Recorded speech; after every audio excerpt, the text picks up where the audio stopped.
Hi, my name is Brian Nash. I'm the host of a genealogical podcast called How We Got Here, where I explore family history for Atlantic Canadians and for people whose families came through Atlantic Canada at some point in the past. Now, if you've seen my other videos, there's this one up here where I talk about my DNA results. Um, Now, I always thought that I was 100% Celtic. Um, on my father's side, I thought I was completely Irish. My mother's side, I thought I was Scottish. And I didn't know. I knew that it wouldn't be exactly 100% just because of the makeup of those two nations and two regions, that they had a lot of other influence. But I had a lot of surprising results in my DNA. But I still wound up where I thought I would wind up at about 80%. I was just under 80% Scottish and Irish. Um, and I'm really proud of my heritage, and particularly my Scottish heritage. I've been doing a lot of research into. I've done some on my Irish, but today I'm going to talk about my Scottish history. This is actually my last ancestor. This picture in back here is my last ancestor to come to Scotland, from Scotland, and arrive in Canada. She arrived in 1905 with her father, her mother, and an older brother. She had an older brother that already lived here. Her name is Elizabeth Baxter, and she got married to Arthur Anderson, who was my great grandfather, and they lived in Donkin. So I do research, and Arthur Anderson, it was his great grandfather, which was the first Anderson on my side of the family to come to Canada from Scotland. So I have pretty solid Scottish history on that side of my family that I knew about. I found a lot more. And I've used a lot of different resources. Some of the ones I'm showing you today are ones that I've used regularly, and some are like the first one, number 5, is something I've just come across recently, which I haven't had a chance to use, but it's actually one I really like, and it's a little unique because I've done the same sort of research from a different site, and I found there's a little bit more information here, which is really good. So one of the things I'm going to stress, these resources I'm talking about aren't necessarily going to help you find your ancestors, but some will, and some will help you put them in perspective. So number 5 on my list is the Scottish Immigration Database. Now the difference between emigration and immigration is the coming and going. So you emigrate from a country, you immigrate to a country. So when they're leaving Scotland, they're immigrants. When they're arriving in Canada, they're immigrants. This is a great little database run by the University of Aberdeen, where it gives you passenger records of ships leaving Scotland from 1890 to 1960. So if you have ancestors that arrived from Scotland during that time, it's a great place to start. You can find a lot of the same information. In fact, in the past, I've used the passengers lists from Ancestry, and also from the Library and Archives, National Art Library and Archives website. You can find some of these records. You can find more records as well. But one of the great things I found out about this that I really liked was it, because it's getting the embarkation, the coming onto the ship and leaving Scotland. They have some interesting details that aren't in some of the other records when you see them.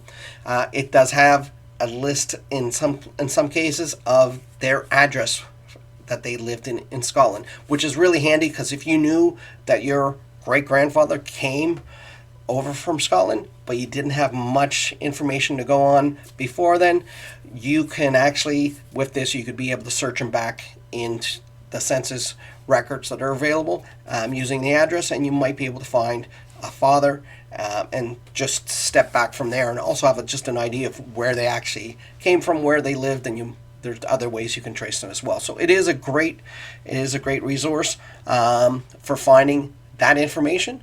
So my number 2 is the National Library of Scotland. This is a great website. It's part of the Internet Archives, and it has some great records. This is just the genealogical section here. And sorry, this is the genealogical section. There's 134. It has family trees, family histories. Also has community directories, like there's a Dundee directory down here. And there's some other ones there, which are really great resources, again, for finding your family in the directories, but also the family trees. There's histories of different organizations as well, and different communities that you can find in this database. So it's something that's really worthwhile looking at, and often gets missed because often you're caught up on looking at for those birth, death, and marriage records, so you can get those times and places. When you have that, you fill out the history and the family history. This is a great resource. So that was number 4. Number 3, the Scottish mining site. This one's particularly of interest to me. As I mentioned, my great-grandmother, she came over with her father, who was a miner. He actually farmed when he first got here. Shortly after he got here, his son came over with him. He was a miner, and his son came over before him. He was a miner. So this is just a really great site about the history of mining in Scotland. It's broken down by different regions, also about different issues such as accidents, housing, health. It's a great resource to give you that more background information. Got newspaper articles, all kinds of great things. So it's my number 3 choice here. And now we're going to go to number 2. Now this one is ScottishHandwriting.com. This is really important, and I'll show you an example when I get to my number one source. The reason this is important is on a lot of the old records, there's a lot of unique scripting that is unique to Scotland. And if you ever dealt with any old records, it's sometimes hard, depending on the digitization, the paper that was originally written on, the quality. There's fading. So having understanding of the way that they wrote at this period in this region is important. And I found it a great tool. It's worthwhile definitely taking a look at it when you start looking into those records that are written, which goes with my number 1 source here, Scotland's People. This is the National Archives of Scotland, where they keep their records. It's actually a really great site. It is a paid site, but they do it in a much different way. I really wish other government archives followed this model. I really like it. How it works is you buy credits. So you get 30 credits for £7.50. So that's roughly, $10 to $12 in that range there, depending on the day, depending on the exchange rate. So it's not too bad. Now, 30 credits. What that buys you is most of the records, in fact, all the records that I've downloaded, it's always been 6 credits. So basically for that 30 credits, that, like I said, $10 to $12, I can get 5 records downloaded and printed, which is really great, considering when I go to the Nova Scotia Archives website and I want to print 1 record, it's costing me $10.95. As I said, when you do these, especially when you start searching some of the older church records, and it has great information. They're a little different. I do recommend using it as a search tool, and then also using the next resource, which is my bonus resource. It's one you should be using anytime, but I use it in conjunction with this next resource, sometimes to dig up records, or if I find that something on the other record and I'm looking to actually get the copy of the record, I will use this as well. But as I mentioned, there's certain things you need to be aware of and have that understanding of that Scottish handwriting. Here's a record I printed up, and I'm not sure if you can see this. As you'll see, it's a very neat, nice writing. This is actually, I believe it's my 4th great-grandparents on my the Baxter side of my family. My grandmother that great-grandmother who I pointed out in the picture. It would be her great-great-grandfather. So yeah, that would be her. Let me see. There was her. She's my great grandmother. Her father, my great grandfather. Yeah, his father, which is my 3rd great, and then 4th great is be her husband. Her and her husband. This is their marriage record. And if you've seen from there, there's a lot of script, so it's really important to have a good understanding to be able to read it.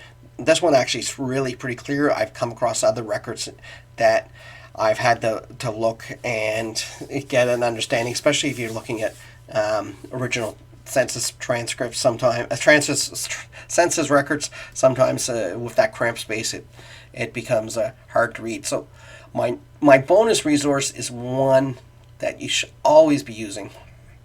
It's Family Search, and a lot of people just use this for their record search, which is great, and that's part of it that you need to use.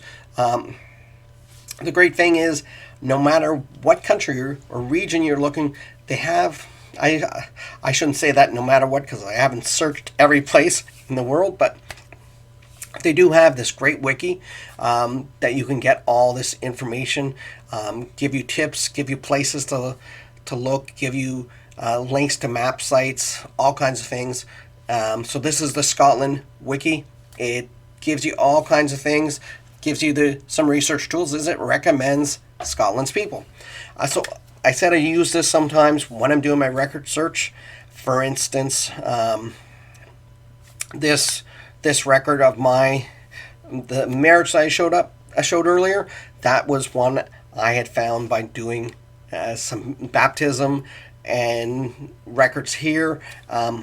They did not actually have the images, so I actually printed up the images of the baptismal records as well, and I went back and I also wanted to print the marriage record because I wanted an actual physical copy, and I wanted a digital copy so I could put in my family tree management software. So this is a great site to use. I always use it first when I'm searching things because it's free. I'm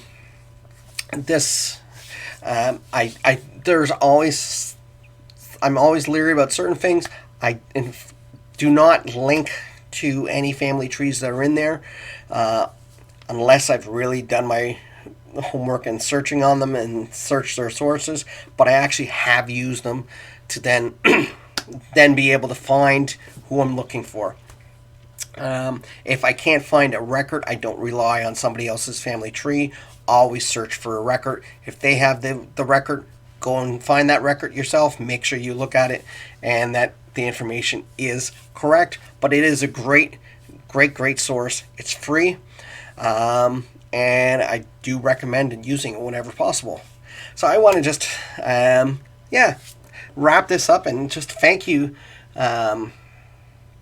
for joining me today in this video, and I really appreciate it.